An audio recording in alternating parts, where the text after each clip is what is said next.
Well, I wanted to put together a video that shows everybody how to complete the Chapter 11 problems using Excel. And what I have open on my screen on the left-hand side, just simply our ebook, and I have the book open to the problems from Chapter 11. On the right-hand side of my screen, I have the Excel file from Chapter 11. These are posted in the handouts or download section of the class. And what this is, it's an Excel file that's provided by the publisher. As you read through the chapter, in fact, you will see that they've just taken pictures of the same file and included that throughout the book. So you'll see that in Chapter 11 as you read through it.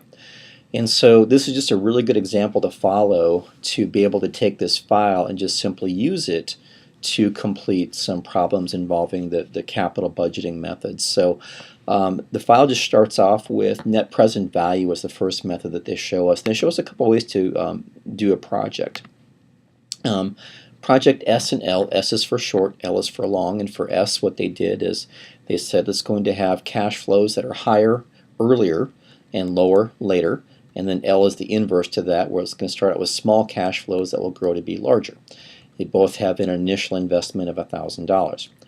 And then it shows us here with NPV, net present value, that the theory behind that method is what you're doing is you're taking the present value of all future cash flows, discounting them down to today, adding them against the initial cost of the project, the cash outlay, and as long as you get a positive number like you do here, 7882, we would accept the project. We have to take into account some other things too, but at least if it's positive above zero, that gives us a reason to say yes, we will do this project. And so they're showing you with Project S just kind of the timeline approach, saying, visually here's how that's working. Then they do what they call a net present value formula in Excel. So I'm just going to double click this NPV cell right here, and there's a formula there, and the formula says NPV, and it's made up of C13, and C13 is the weighted average cost of capital, and then the sum of the cash flows C17 to F17 plus the initial cash outlay of B17, which is the negative 1,000. So I can use Excel to do these calculations for me, which really is probably the easiest. And so all I've got here on the left-hand side is just an example that we can go ahead and compute in Excel. It says here the NPV for Project L costs $65,000 and expected cash inflows are $12,000 per year for 9 years with the WACC of 9%. So I'm just going to take the numbers from this Excel file and just override them. So I'm just going to double click on the one that says L here, and you can kind of just see what cells highlighted up here. I'm just going to overwrite those for these new numbers. So I'm going to go minus 65,000, and then we're going to have, after that, we're going to have 9 years of a positive 12,000. So I'm going to type that in a bunch of times here. I'm using my Mac, and I don't have a mouse for my Mac that works very well, so I have to be more manual with this. That's 4 periods. There's 5 periods. 6, 7. Oops, I forgot a 0 there. 8, and then 9. And I'm just going to overwrite what's there, and then I'm just going to type in 5 just for the number of years, just so I know I've got the right number of years. And then 9. Okay, so the reason I did those is just so I know I've got 9 years taken into consideration. Then I'm going to change the WACC number. Instead of 10, it should be 9%. And then I'm going to go down here and adjust my formula because, oops, not that one, the one right here. This formula is bringing in the right WACC number and the right initial cost of $65,000. But what I can do is I can just simply drag this formula over a few cells, and I'm going to hit enter. Okay, so I just drug that over and hit enter just to make sure that I included the entire thing. So let me double click on this. And so what this new formula is the C13, which is my new WACC of 9%, plus the sum of C through K 17 plus B17. C through K is my positive cash flows, and K is my negative 65,000. That gets me my answer, which is 6,942.96. So you can do this for any combination of numbers. So as you're working Aplia problems and you get various combinations of numbers to enter, just overwrite what's here and use this same formula right there to solve this. You'll discover that Excel is just a really good way to do these. On the left-hand side of the screen it says, with the same information, find what the IRR, internal rate of return, is for the same project. So let's scroll down here. We'll go to the IRR section, and the theory for IRR is that as long as we get a number above the WACC, we would most likely say yes, we will do this. And so internal rate of return is just computing what the return on the project, whereas NPV is saying if we do this project, we'll have a positive number, an amount above 0. Because if I do, then I probably would take on the project. Okay, so let's go ahead and do IRR. They're showing us IRR from the format under Project S of this kind of the timeline behind it.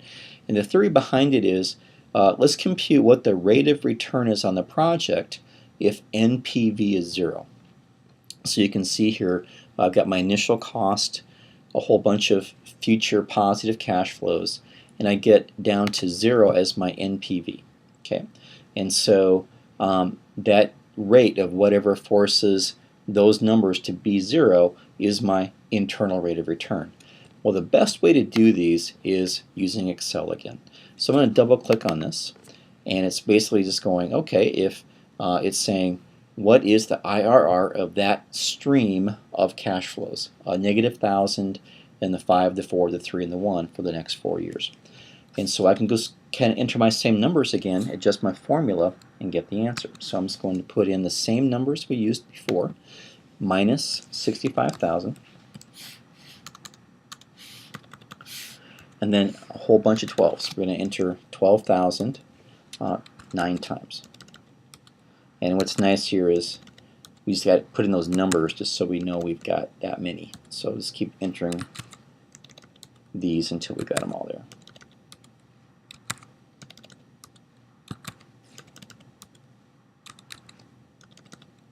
Okay, so I'm going to go 4, and then we'll go 5, 6, 7, 8, 9. I'm just entering those just so that I know I've got 9 periods of 12,000. So next let's adjust the formula, because that formula is only picking up through year 4. So I can just simply drag it across until I get to my 9th year, hit enter, and I get 11.569. Okay, 11.569. So that's the rate of return on this series of cash flows. So if I spend 65,000 today and get 12,000 a year for the next 9 years, that gives me a return of 11.569. Now the WACC on this was 9%. So as long as I'm getting a return above the WACC, I would say yes, I probably would do this project. I'd probably take it on. So there's how to do IRR using this formula, or using the Excel formula. The next question on the left-hand side, let me just scroll down a little bit here. If I can get to, there we go, get my computer to cooperate here. Is the MIRR, Modified Internal Rate of Return. So let me scroll down in the Excel. There's a whole section there that deals with MIRR. I'm skipping the multiple IRR. We're not covering that. So bear with me while we scroll down here a bit. It's getting there. There we go. Modified IRR. Okay. So IRR and MIRR have some similarities, but there's one key difference.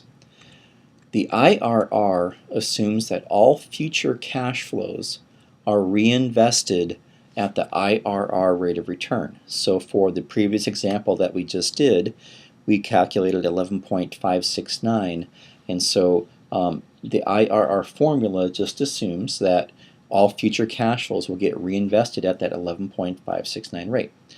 Well, in reality, that's kind of not realistic. What's more realistic is that cash flows are actually reinvested at the WACC, whatever the WACC is. And so modified IRR was developed to kind of figure that out. And so we've got a couple of ways to look at it. Again, they're showing us in the file here both projects S and L and how they're going to work. And what we do with the MIRR is we compute the terminal value of all the cash flows. And terminal value is what their future value is. So we compound, which means the arrows now go to the right. So that fourth year is the terminal value. That's when the project ends. And so that $100 in the fourth year is not discounted, or I should say not compounded. But the period 3, we go from 300 in period 3 to year 4, so that's 1 year, and we compound that forward at the 10% rate. Then the $400 is compounded forward for 2 years, from 3 to 4, that's 2, at the 10% rate, and the 500 is compounded forward 3 years, 1, 2, 3, at the 10% rate. And we get that terminal value of 157,950, and then we use Excel to compute the MIRR. Okay, so you can see here what we're doing is MIRR is just saying, okay, what's the WACC, and then what's all the cash flows, both the negative and the positives, and it computes a more realistic rate. So the MIRR rate of return is probably more realistic than the IRR rate of return. So let's use the exact same data we were using before. We had a 9% WACC, and then we had a negative $65,000 initial cost, and then we had a whole bunch of $12,000 cash flows. I'm just going to enter that a whole bunch of times.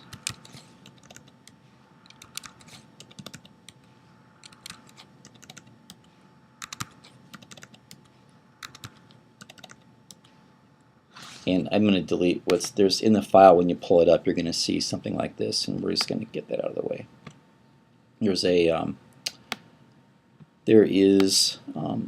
let me make this larger here. There is a screenshot here of how to build a formula in Excel from scratch. So you can take a look at that on your own. The formulas are already here, so I'm just moving those to the right so we don't have to worry about them.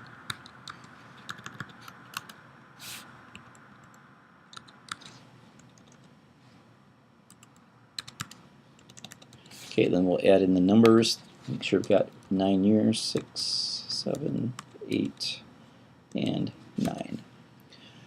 So what you see next is, then let's change our formula. So the MIR formula right here.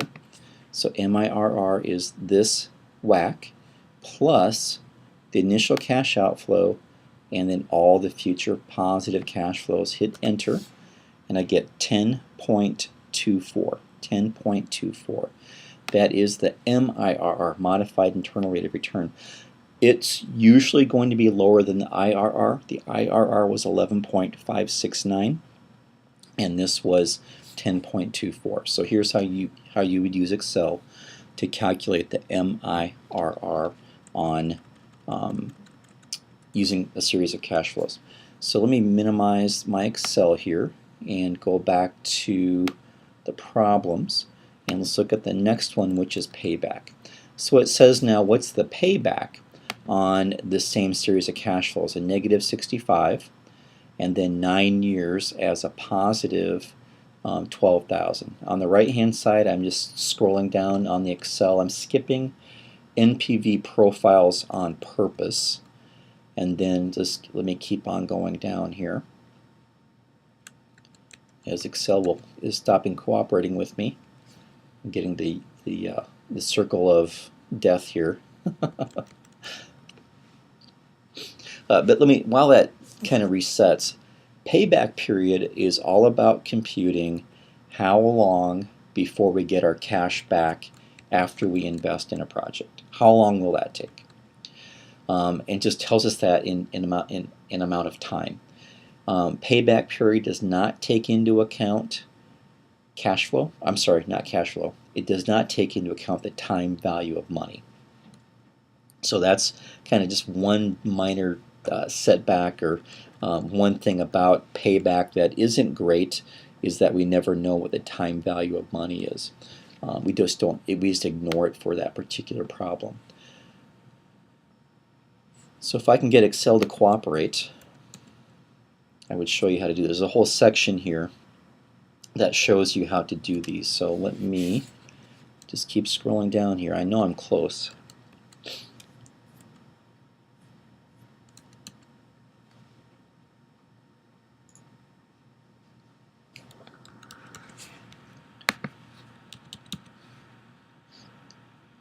Now let me just, I'll just tell you, since Excel is not cooperating with me, with payback period, what you can do is you can do a little bit of division to calculate it occasionally.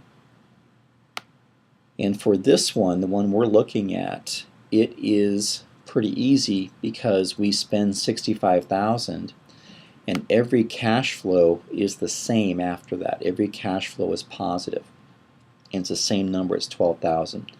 So for question 4, all you have to do is just calculate, and here we go, we finally got there, is calculate 65,000 divided by, and here's the payback section right here, is I'm just going to, in my Excel here, just take a number where I can find a blank spot and go, if I just go plus 65 and divide it by 12,000, I get 5.416 repeating. And that's it. That's the answer for question 4, which is the payback period. So that one was easy because it was the same number year over year. Discounted payback's a little bit more difficult though, because now we take into account the time value of money. Okay, so let's go ahead and do discounted payback. We'll just put the numbers in right here. So I'm going to do the same numbers. I'm just going to put in my minus 65 and put in all those 12,000s.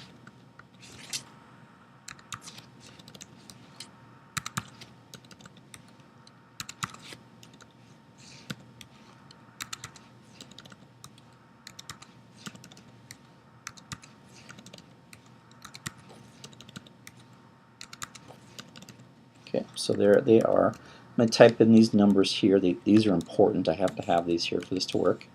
Okay, and then what I'm going to do is copy these formulas across and start with the ones over here. Is I'm just going to take this formula and I'm just going to drag it across right there. Do the same thing for the formula right here. I'm just going to drag it across. Okay, it just kind of copies that formatting, which is no big deal. I'm just going to widen column I here just so I can see the number. And then what I'm going to do is go, okay, so this goes positive between, and we need to change one more thing, it's 9%, so I got to make sure I use the right whack number here. And then you can see when I do that, that this goes positive between years 7 and 8. Okay, between years 7 and 8. So I have to take the formula that's here that calculates this math. It does the math for me and says, what's the discounted payback? I have to adjust it. So I'm going to have to take those numbers and go, it goes positive between years 7 and 8. So I'm going to move this 2 to be years 7, because I know between years 7 and 8 it goes positive. Then I'm going to take this number and put it on year 8. Whoops. Let me just try that again. I didn't quite do something right. So I'm going to move this 2 to year 7. And I'm using my Mac, which I don't have a mouse for it that works well, so it's a little bit harder for me to do this. So I'm just going to move it. So I'll just tell you, since it's not cooperating with me, but basically I would move that 2 to year 7 because that's the year it goes from negative to positive. I would take this purple color here, I'd move that to year 8, and I would put this 43,891 cell reference to year 7. And so you choose whatever year it goes positive to negative, and then once you do that, you know the answer has to be 7 something, 7 point something, because it goes from negative to positive in those years, and that would be the answer for discounted payback. So I hope that gives you some direction. I hope that helps you figure this out, and if you have questions, just let me know. Thanks.